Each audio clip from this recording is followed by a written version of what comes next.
Bueno, no sé, son como varias cosas. A ver, agradezco un montón a Viole, a Ian, a todos ustedes que están acá presentes en la sala. Felicito a todo el equipo y a Fede por ayer. Está bien. Podríamos suspender la charla y darle un poco la palabra a Fede. Está bien. También lo veo acá, Ale Tantanian. Hola Ale, ¿cómo estás? Re lindo que estés acá presente y a todos los compañeros y compañeras. A ver, hay como varias cosas, ¿está bien? Hay como varios planos y no quiero hacer una intervención, digamos, no sé cómo hacer con el tiempo, pero no quiero hacer una intervención totalmente abstracta, aunque estamos en la Feria del Libro, sino que quiero ir como aterrizando, ¿no?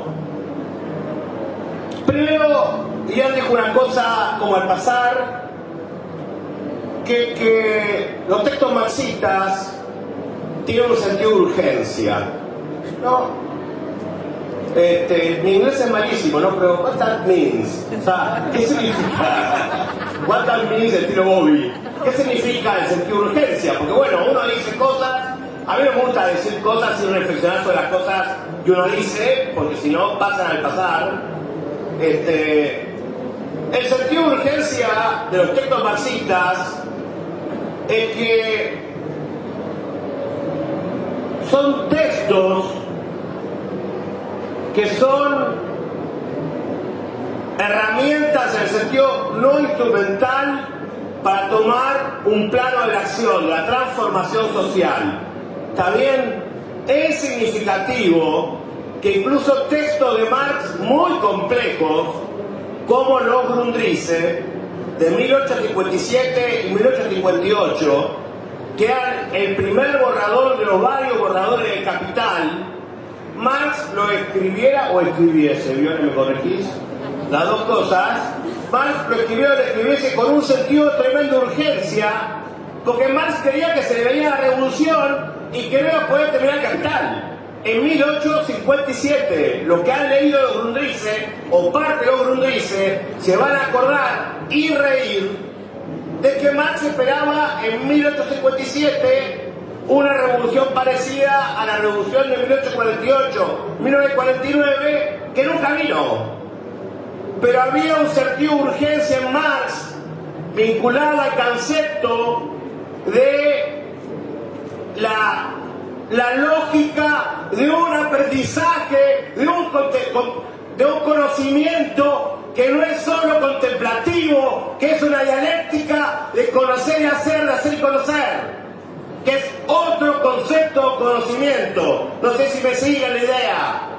Es una fundación en Marx de algo que sí, que efectivamente todo manifiesto tiene un llamado a la acción. Y vos podés decir, bueno, lo Grundrisse como manifiesto, o sea, hay que ir a la escuela para estudiarlo, yo qué sé, es un manifiesto medio largo.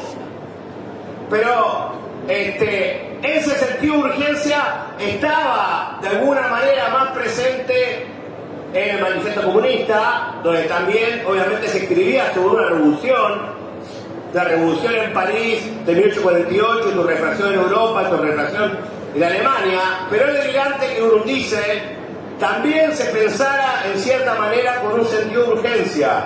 ¿Me siguen, compañeros y compañeras? Y obviamente de un punto de vista totalmente humilde, digamos, pero como un intento de hacer un aporte a la militancia, al marxismo, a los explotados, oprimidos, a la clase trabajadora, etcétera, etcétera, etcétera, esta obra tiene también, está bien lo que dice Ian, digamos, tiene también un sentido de urgencia, en el sentido que aportar al relanzamiento de una perspectiva emancipatoria en condiciones donde es tan agresivo el capitalismo y donde las viejas generaciones, no las nuevas generaciones, no la mayoría que están sentados acá, sino las viejas generaciones, los viejos discursos, te dicen que no hay alternativa, tiene un sentido de urgencia y tiene chispa. Ayer, para bajar la tierra, hubo chispas en el debate y la chispita la metimos nosotros con Fede. ¿Está bien? Y voy a leer un par de citas de dos personajes, ilustrando el sentido de urgencia, pero que llaman a risa por su estupidez. Estupidez. Nos gobiernan unos idiotas. No son estadistas. También Milei, respondiendo hoy a Fede, dijo: estamos viviendo un momento que es el mejor momento en la historia de la humanidad. ¡A la repelota! Si este es el mejor momento en la historia de la humanidad, mamita, pobre humanidad.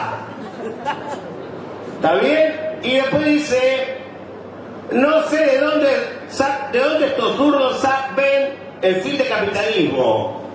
Verdaderamente estos pibes usan una que está buenísima, pero en el sentido de urgencia, y perdónenme por la cantidad de cosas que estoy diciendo, salvo Milei, que es más un payasito que se la cree, digamos, que se cree su relato, y Trump, que es un payasote que también se lo cree, el resto no se lo cree. Ni sus compañeros de clase social. ¿Está bien? Yo traje para mostrarles las últimas 3 tapas de Economist, mostrando el momento de crisis en el que se vive del capitalismo. Imagínense, no la voy a mostrar porque no hay tiempo, estamos viviendo un momento que es el mejor momento de la historia de la humanidad. ¿Está claro? Exagero lo que voy a decir, pero igual tiene cierto sentido de realidad. Vaya momento en el cual, por la crisis capitalista, China y Estados Unidos no entran en el mundo y pudiera haber una guerra mundial. ¿Se entiende? Si ofrecerle a las nuevas generaciones una guerra mundial es lo mejor que tiene el capitalismo, el sentido de urgencia está vinculado a acabar con el capitalismo. Siguen, compañeros. Y hay un sentido de urgencia, evidentemente, porque la destrucción ecológica y todo eso, digamos, obviamente no hace falta, acá muchos son compañeros y compañeras, perdón que esta parte es muy política, pero Trump dice perforar. O sea, va a ser la tierra un queso gruyere. ¿Está bien? Y hay un marxista en Brasil que dice, bueno, no importa el estalinismo y yo qué sé, total, las transiciones han durado 400, las transiciones históricas, perdónenme, han durado 400, 600 años, y yo digo, bueno, queridísimo compañero, el sentido de urgencia nos marca que quizás en 400 años no quede ni una plantita en la tierra. ¿Se entiende, compañero y compañera? Por el carácter agresivo, destructivo del capitalismo. Entonces, eso es un elemento de importancia vinculado a otro sentido de urgencia que capaz es más concreto, y además tiene que ver con la Feria del Libro, que es que hay un tremendo choque de tendencias oscurantistas e iluministas. Del punto de vista de la cultura, también ayer se notó en Adorni, también cuando Adorni dice, perdónenme, que estoy aprovechando, no te voy a hacer ninguna pregunta porque ningún comunista tiene la habilidad moral para ocupar ningún cargo público.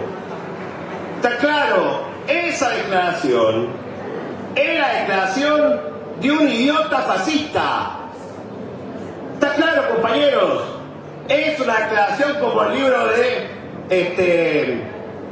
George Lucas, El asalto a la razón, y es la declaración de un idiota que no sabe que él se maldijo para las fechas, pero se acaba de cumplir 80 años de una foto icónica que es Mussolini colgado en las piernas por los partisanos.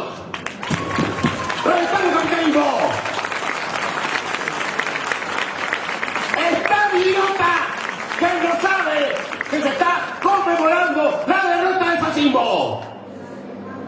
y habla y dice estupideces que además de todo después Milei sale a refrendar, pero le dan lugar a una lista joven y a un chico joven como Fede para hacer noticia nacional. Gracias a Dorni por ser tan idiota. Voy bien ya, ok. Perdón, mi intervención es militante, obvio.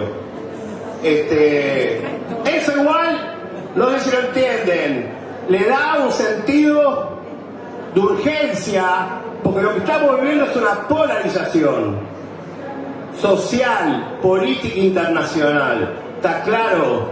Donde golpeó primero a la extrema derecha, pero mañana puede golpear a la extrema izquierda. Porque lo que se está diciendo y procesando, por ejemplo, Adorni dijo también, le digo para bajarlo a tierra es profundo. Dice, y bueno, y estoy acá, la verdad que me jode, porque tengo que estar, pero me gustaría despedir a todos los laburantes y que este debate no existiera. ¡Sos un fascista! Dijo eso Adorni.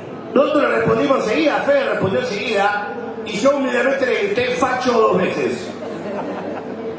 ¿Está bien? Bueno, agarró Santoro. Bueno, pero eso no es intrascendente, compañeras y compañeras. Esta obra, efectivamente, trata de ser, como dijo Viole, ¿cómo dijiste, Viole? Seria y audaz, no sé cómo dijiste. Cuidadosa y audaz. Pero efectivamente es una obra teórico-militante. Es una obra teórico-militante y no es académica en el sentido que no es un paper, que es un libro para construir una corriente revolucionaria, compañeros. Aunque estemos en la feria del libro, lo tengo que decir. Porque queremos cambiar, transformar una realidad y ayudar a emancipar a la clase obrera de la relación de explotación y opresión. Entonces, la realidad es que la encrucijada histórica es una encrucijada donde estamos en la puerta, la eventualidad de una radicalización política y ideológica a la izquierda de sectores de la juventud, bla, bla, bla, bla, bla. Bueno, esa es la introducción. ¿Cuánto voy? Ya que nos dieron más tiempo, puedo hablar más tiempo. Y ya que escribí el libro también. Entonces, luego cambio el registro, ¿no? El texto tiene como 3 planos, ¿está bien? No sé cuántos compañeros y compañeros lo han leído acá. Primer plano, y son planos de elementos de una crítica, ¿no?, a la experiencia histórica. Después puedo referirme un poquitito a lo que dijo Jan también, desde un ángulo no tanto del punto de vista de la traducción, sino conceptual, ¿no? Primero, el libro, hay camaradas que nos dicen, bueno, pero el libro no hace suficiente crítica a los bolcheviques. No sé si todos pueden seguir a este ritmo, ¿está bien? Y el libro es muy respetuoso de los bolcheviques. Pero ¿por qué es muy respetuoso de los bolcheviques, no? O sea, que no son el estalinismo, ¿no? Está claro. Hay un río de sangre. Porque la autoemancipación de la clase trabajadora, eso lo he dicho en muchas charlas, pero corresponde, en lograr que lo que no son nada lo sean todo, en lograr que luego la destrucción del Estado burgués, que es un hecho militar, político-militar, construir un semi-Estado proletario, que se puede utilizar 3 voces distintas, abolición es anarquismo. No se puede abolir una instancia de centralización de la vida política, no tengo tiempo de desarrollar mucho, a la otro día de la revolución, que es el Estado semi-Estado proletario. Tampoco se puede simplemente marchitar. El concepto es disolver el Estado, que no tengo tiempo para desarrollarlo ahora, pero que pasa por una etapa que es dictadura del proletariado. Todo eso no importa. Lo que le quiero decir es, el bolchevismo, esto sí le va a entender, se vio confrontado con la primera experiencia en la cual los que no eran nada apostaban a hacerlo todo y asumir las tareas del poder y la administración de la sociedad es muy difícil. No sé si me siguen, compañeros. Dirigir es difícil. La clase trabajadora está acostumbrada a que la dirijan, no a dirigir. La revolución proletaria es distinta a la revolución burguesa. Cuando la burguesía llega a tomar el poder y hace la revolución, ya dirigía la economía, ya dirigía las universidades, ya dirigía en la sociedad civil. La clase obrera llega sin dirigir y tiene que aprender a dirigir la sociedad. No sé si me siguen. Y aprender a dirigir la sociedad es muy difícil. Como aprender a dirigir, qué sé yo, Tacale, una obra de teatro. No creo que sea fácil dirigir una obra de teatro. Aprender a dirigir, o sea, hacer una traducción puntillosa del texto, no es fácil. Dirigir el proceso histórico emancipatorio es la tarea más apasionante y más difícil de la humanidad. ¿Me siguen, compañeros y compañeras? Entonces, en relación a eso, hay una parte del debate que en el libro no está desarrollado, pero que tiene que ver con la experiencia bolchevique que nosotros vemos entre los bolcheviques y el estalinismo, un río de sangre, y abordamos el bolchevismo con todo respeto, con todo cuidado, críticamente como todo, pero con todo respeto, con todo cuidado. Hay muchos compañeros y compañeras, pero supongo que saben que en las grandes purgas de los años 30 se liquidó la generación bolchevique. ¿Está bien? Bueno, segundo.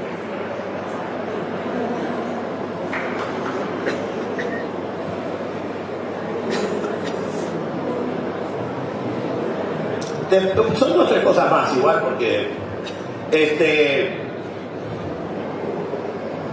después no sé cómo decirles, a ver, porque es muy conceptual, no sé cómo engancharlo del todo bien.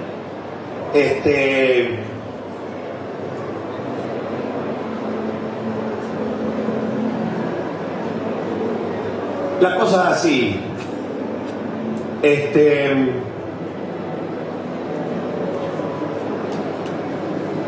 La transición al socialismo, el pasaje al socialismo, es muy distinto a la mecánica de funcionamiento del capitalismo. Ese es un elemento clave en el libro, pero hay poco, o sea, no sé cómo hacer para profundizarlo en esta charla demasiado. ¿Está bien? En la mecánica del capitalismo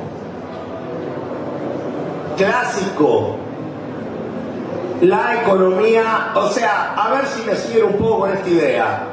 La mecánica del capitalismo clásico es la mecánica de la economía de mercado. ¿Está bien? Que se llama los mercados autorregulados. Pero no sé si me van a entender así. Lo digo de otra manera. La mecánica de la transición socialista es una mecánica en la cual la economía no camina sola. ¿Cómo carancho lo puedo decir? A ver, me paro y capaz me concentro. ¿Está bien? No sé cómo decírselos. Es una complejidad tremenda porque el desarrollo, lo decía Viole muy bien, en el desarrollo histórico, o sea, en el desarrollo histórico la humanidad aparece como puro objeto, las cosas nos pasan, ¿está bien? Caminábamos por la calle, se nos cayó una maceta en la cabeza y nos mató. Bueno, eso con la religión del socialismo tiene nada que ver, ¿está bien? Caminaba por la calle y me pasó un auto. Bueno, tampoco tiene nada que ver, ¿está claro? No sé, por supuesto, nos pasan un montón de cosas en las cuales somos protagonistas, pero no somos protagonistas, o sea, a eso sí se va a entender. En la transición al socialismo requiere de otro protagonismo consciente de los trabajadores, de los explotados oprimidos. No se entiende. Las cosas no te tienen simplemente que ocurrir. La transición al socialismo plantea y exige que las cosas de cierto modo ocurran más o menos como vos lo previste. ¿Me entienden, compañeros y compañeras? La religión, el fetichismo, la alienación surge de una circunstancia en la cual la humanidad se siente nada frente a la naturaleza, ¿está claro? Y también frente a la sociedad. el grado de desarrollo histórico alcanzado, bla bla, que también destruye la naturaleza, no importa, requiere de una autoconciencia de la transformación social, o sea, requiere de un mecanismo que involucra tu conciencia para cambiar las cosas sociales y las cosas naturales. ¿Está bien? Requiere de un grado de conciencia histórica mayor. No sé si, creo que se entendió un poco y se perdió de vuelta la idea. O sea, las cosas no te tienen que pasar como por azar. La relación entre objeto y sujeto se modifica. ¿Hay elementos azarosos? Por supuesto que sí, porque el universo es infinito. Y si viene un meteorito y lo choca, bueno, eso salimos de sangre. Lo exagero para que se entienda, ¿está bien? Pero en la transición al socialismo hace falta un grado de conciencia y de control de la ley de la naturaleza y la sociedad mayor, históricamente mayor. Ese elemento que estoy dándole vuelta para tratar de entenderlo significa, aunque quede abstracto, una combinación distinta en la transición de factores conscientes y conscientes, de factores objetivos y subjetivos, de factores políticos y económicos, de factores partidistas y factores antipartidistas, de politización. Eso se va a entender. ¿Qué hace falta? Alguien levantó la mano por un segundo. ¿Qué hace falta en la transición socialista? Hace falta, o sea, más compañeros y compañeras que te digan: sí me importa la política, porque la política, en el concepto más auténtico del término, es la preocupación por los intereses generales de la sociedad. ¿Está bien? Pero lo que ocurre es que en general la mayoría populares no tienen preocupación por los intereses generales de la sociedad, porque no los pueden tener, porque están corriendo detrás de sus intereses particulares, sobrevivir, ¿se entiende? Entonces, característica de la transición al socialismo, de nuestra elaboración teórica, de nuestra actitud en relación a toda la militancia, son los elementos de acción consciente, de autoconciencia. ¿Está claro? Entonces, y ese elemento es un elemento fundamental para la transición, pero queda como medio abstracto, medio largo. Quizás se puede entender más con lo tercero, que lo nombró Viole, pero largo también, que es la palabra de alienación. Otro concepto fundamental. La alienación que hay en el capitalismo y que también se expresó en los países burocratizados, tiene que ver con el no control del proceso de producción y de la vida, con que se te hacen valer las cosas como objetivas. También se me hace largo, el dominio del trabajo vivo sobre el trabajo, perdón, el trabajo muerto sobre el trabajo vivo. Pero, para decirlo de una manera que se pueda entender, que no sé si sale o no sale, pero no importa, superar los elementos de alienación significa conquistar elementos por partos explotados y oprimidos de autogobierno, de control de la producción, de control de la sociedad, de control del poder. ¿Está claro? En el capitalismo lo que rige es el dominio del trabajo muerto sobre el trabajo vivo, el dominio del capital sobre el trabajador. En la transición socialista hacia el comunismo, la perspectiva es a que el trabajo vivo domine el sistema de máquinas, a que el trabajo vivo domine el trabajo muerto, que tiene una actualidad en la discusión, que va al tomo 2, y me sale un poco abstracto, pero bueno, mala suerte, que tiene que ver con los problemas de la automatización. ¿Quién controla qué? La humanidad controla el sistema automático de máquinas, controla la inteligencia artificial, o la inteligencia artificial controla la humanidad. Esa discusión que está de moda, pero que es profunda y que rendía también a la elaboración clásica del marxismo, es también una discusión que tiene mucha actualidad por las nuevas tecnologías y también tiene mucha actualidad por los problemas de la planificación socialista en la transición. Creo que ese cachito ahí se entendió. No es una discusión exactamente nueva. Yo ya la nombré en varias charlas también. está la obra de Gunther Anderson, ex compañero de Hannah Arendt. Así que bueno, se hace largo, es complejo. La cuestión es que ya voy 25, ya termino. La cuestión es que me quedo con lo que me parece que me quedó mejor, que es la actualidad del debate, que es una actualidad actualísima, que lógicamente cuando decimos anticapitalismo, todavía no estamos diciendo por la negativa del capitalismo, ¿no? Anticapitalismo. Bueno, como diciéndole, bueno, pero ¿qué quiere decir anticapitalismo? Está muy lindo, pero bueno, está bien. Por supuesto que no van a preguntar eso porque son los idiotas, pero bueno, lógicamente, el libro trata de decir, bueno, ¿qué significa anticapitalismo? Eso, gracias. Ok, bueno, voy a hacer la introducción un poco más tranquilo. No, me quedé sin boya. No, primero el problema es, está bueno lo de Ian, porque el problema es cuál es mi escuela, digamos, ¿no? Que se expresa en la obra, que en realidad es una escuela muy militante, donde el habla del libro, que es un libro escrito y un libro hablado, es como un mix muy complejo, contradictorio, donde los elementos de conciencia del autor son elementos de estudio así como muy sistemático, profundo del marxismo, y al mismo tiempo de mucha militancia y mucha realidad.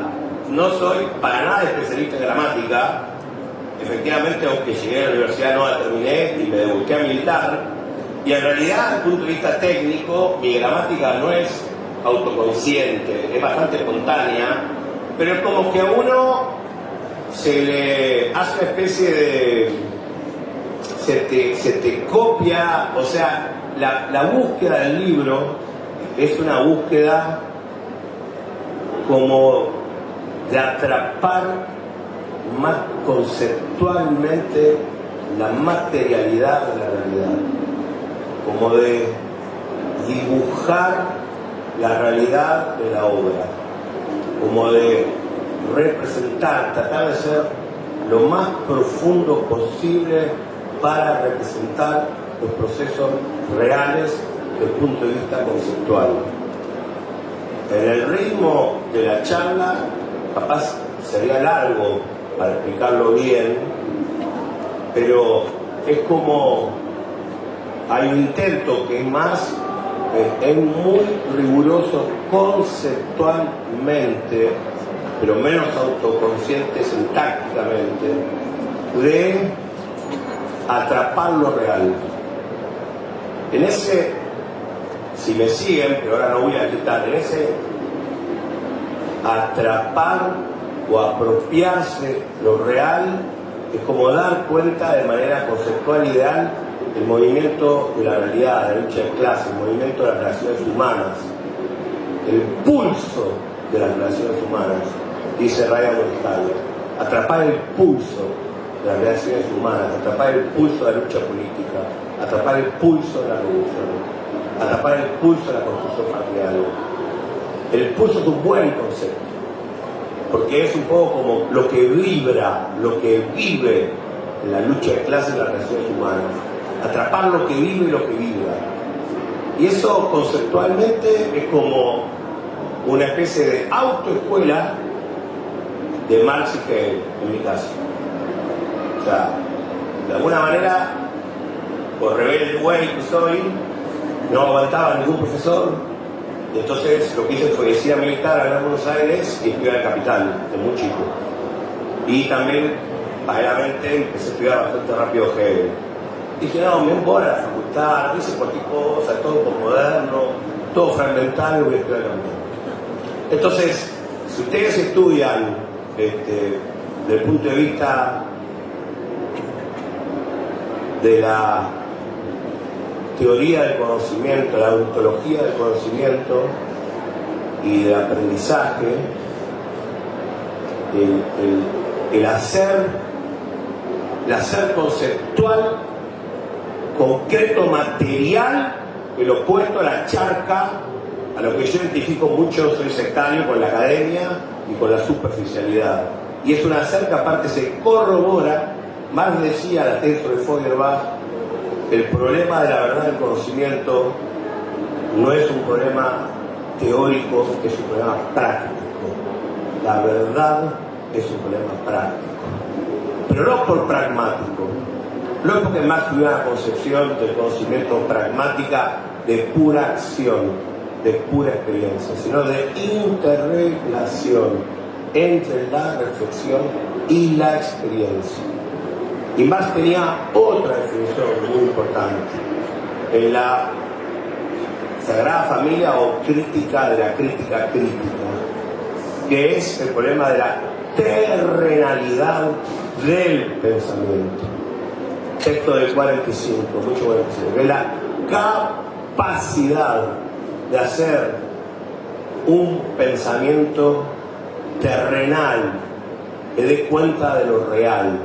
Y esa capacidad terrenal, en cuanto te apropias de las leyes de la realidad, las podés transformar. Por ejemplo, uno de los marxistas, no casualmente, más terrenales, era Lenin, de la capacidad muy grande de atrapar. Es como si fuera, está mal dicho, no lo repitan, pero una especie de ingeniería social, ¿está bien? De comprender, o sea, la realidad, para transformarla hay que comprenderla, y transformándola la comprendemos, ¿se entiende? Hay una dialéctica entre la reflexión y el hacer, ¿se entiende? Una acción que en el concepto del marxismo es el concepto de praxis, ¿está bien? Que es un concepto también íntimamente dialéctico. ¿Qué es? ¿No? Pero no quiero perder el registro ahora de la voz. O sea, no es ni pura especulación ni pura pragmática. El concepto de praxis es la unidad de los dos conceptos, de esos dos supuestos contrarios, ¿está bien? Es como un quehacer teórico práctico.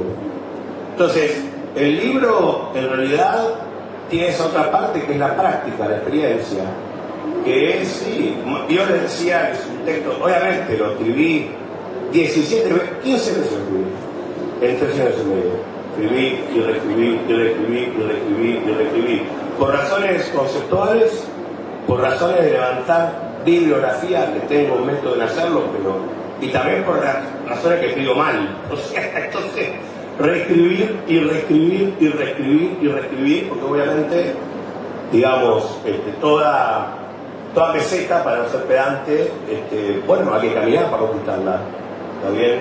El esfuerzo, como hacía, bueno, sí, Marx a Marx. Lenin decía que había que hacer excavaciones en Marx.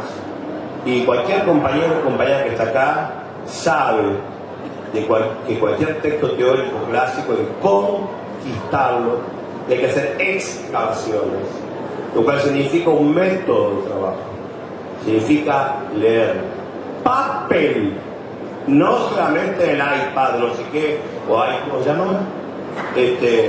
Subrayar, citar. La escuela de Marx es una escuela que bueno, humildemente en mi caso, como que me formé con Marx, ¿sí? Es una escuela, no sé si ustedes saben, Marx murió a 65 años, bueno, en fin, un montón de enfermedades. Marx de día estudiaba y de noche escribía. Cuando dormía, who knows, o sea, dormía un poco. Pero no importa, tampoco es para hacer apología, lo que significa eso es que trabajaba un montón, ¿está bien? Y Marx, a diferencia de Engels, o sea, Engels cuando llegó a la Primera Internacional, perdón la digresión, venía a dirigir la fábrica al padre, entonces le tenían cierto rechazo, ¿no? Pero bueno, no voy a contar la parte de Engels, muy simpática. Pero Marx militaba con los obreros en la Primera Internacional, vivió de manera muy pobre, muchísimos años, etcétera, aunque venía de una familia con plata. Pero bueno, no importa. El método, lo que yo reconozco del método del texto, es no una autoconsciente muy grande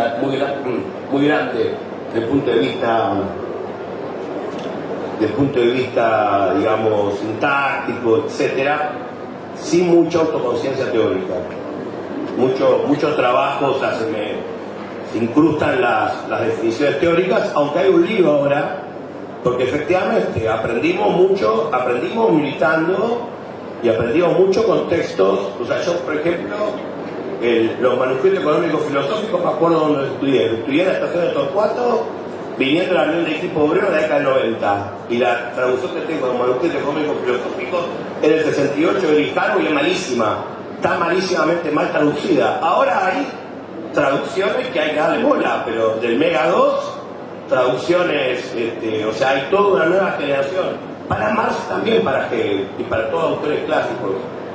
O sea, leímos, bueno, el Capital no, el Capital al principio del 83 me lo traje en una traducción extraordinaria de Pedro Escaron y Murmis del siglo XXI, que sigue siendo la mejor traducción al castellano. Pero entonces, acá la moraleja de esta parte, ¿cuál es? O sea, mi experiencia, y digamos, no me gusta hablar de mí igual, pero bueno, es raro hablar como autor, es raro para mí. Pero como autor, digamos, el punto fuerte es esa dedicación conceptual, ¿está bien? Y esa experiencia combinada. Por supuesto también Trotsky, Lenin, Rosa, Gramsci, muy profundo, súper profundo, Rakowski, pero es nuestra tradición.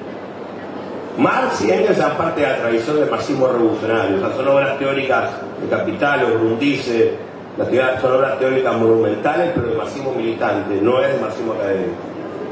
Bueno, después, de la coyuntura ya hablé un montón, no voy a repetir, pero bueno, antes de irme a la teoría, después, bueno, en realidad tomo dos, yo empecé a escribir, y en parte lo tengo escrito, o sea, porque, qué sé yo, es parte de la experiencia acumulada colectiva de esta corriente, y es parte del laburo de años.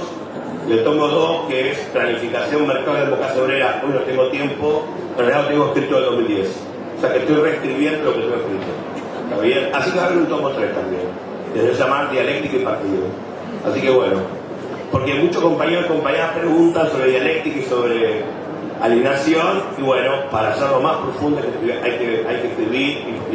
O sea, yo tengo muy estudiado porque estudié más todavía. Bueno, la pregunta más teórico-política, de coyuntura ya lo cortó, golpeé la mesa, me lastimé la mano, ya está.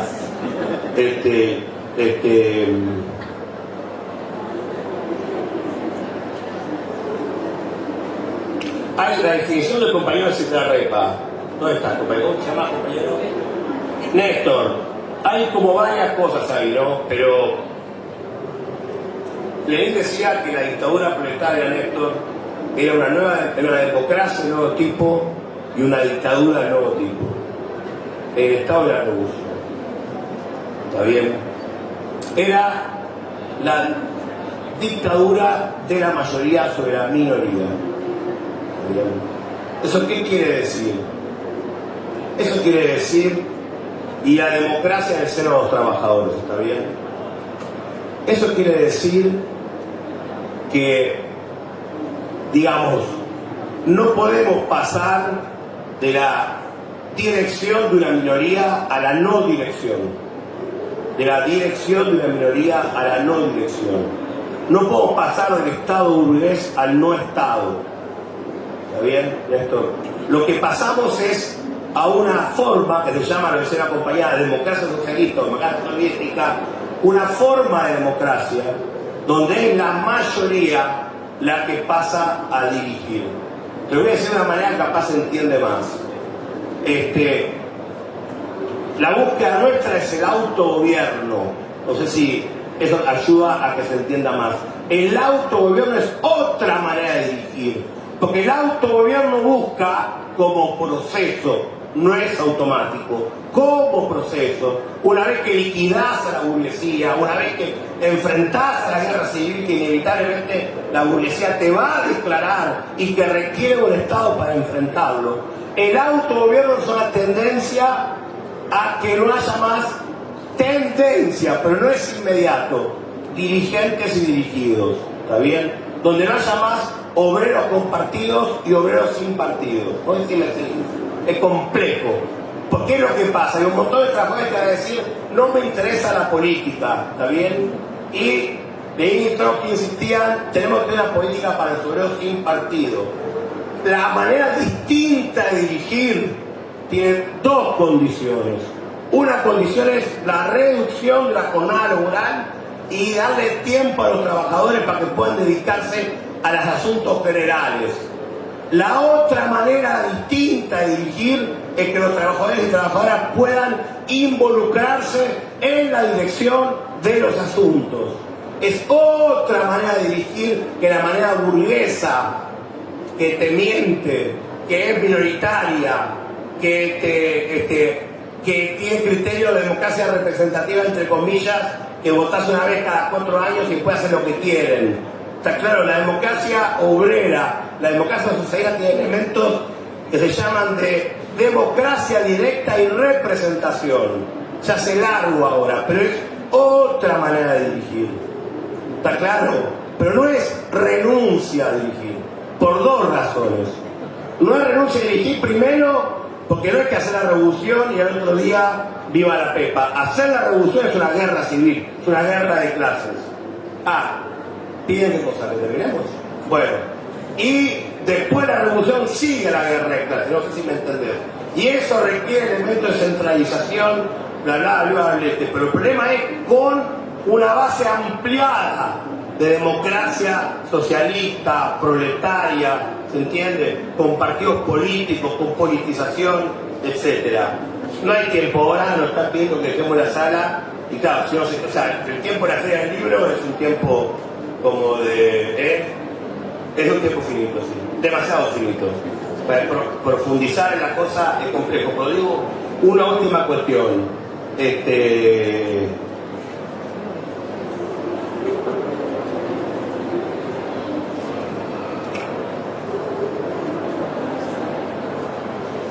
Hay un tema que es el siguiente, ¿está bien?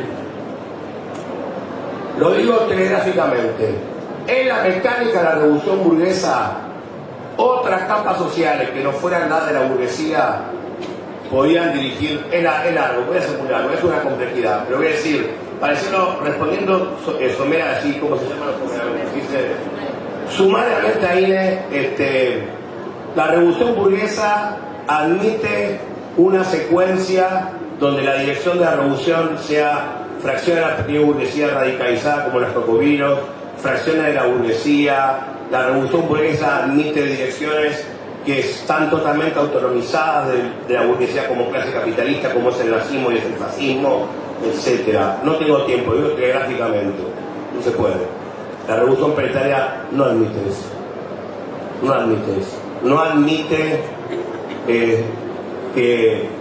no admite porque esto hay que entenderlo, compañeros y compañeras, es importante. Después de la revolución, la clase obrera pierde el poder. Después de la revolución socialista, la clase obrera es expropiada. El acto de la estatización y la expropiación de la burguesía no acaba automáticamente con la explotación del trabajo. Lo que sigue, como decía Pierre Naville, es un régimen de autoexplotación, porque no es un régimen de abundancia. La clase obrera tiene que resolver qué cobra y qué mantiene para la inversión y para los gastos de educación, etcétera, etcétera, etcétera. Si hay autoexplotación con un régimen de democracia socialista consciente, eso no es explotación del trabajo. Pero si una burocracia se encarama en el poder, se transforma en una relación de explotación unilateral, nuevas formas de explotación. No sé si me entienden. ¿Por qué? Esto es conceptual para llegar a entender. Marx decía, la revolución es un hecho político. Vos le sacás el poder a la burguesía. La transición es un hecho socioeconómico, también político. Es un acontecimiento social, no es un hecho, un acontecimiento de un día. La transformación social es un proceso. La transformación social, exagero, es reformista. No hay, eso le decía Rosa, no puedes decretar una nueva sociedad por decreto. Esto, quizás, termino, lo pueda entender con el problema de que después de la revolución le quedamos poder a la burguesía. Después de la revolución hay que hacer la revolución mundial. Pero sobre todo hay que acabar con los mecanismos de autoexplotación. Y la autoexplotación no termina después de la revolución. La transformación social no tiene la misma mecánica de la transformación política. Pero bueno, seguimos después. Gracias, chicos.